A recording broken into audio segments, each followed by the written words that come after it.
Камин – это более сложный отопительный прибор по той причине, что он представляет собой конструкцию из отдельно топки и короба, который может быть облицован камнем. И поэтому получается так, что общая масса камина значительно больше. Самое главное, чтобы под камином не было никаких коммуникаций. То есть, если у вас есть теплый пол или батареи, их нужно убрать из той зоны, где находится камин. Это первый фактор.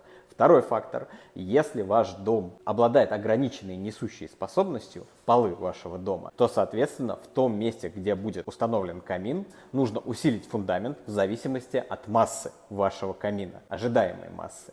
Третий фактор – межстропильное расстояние между балками перекрытий. Оно должно быть не меньше 750 мм. Если вы будете соблюдать эти правила, то вы сможете установить любой камин в ваш дом.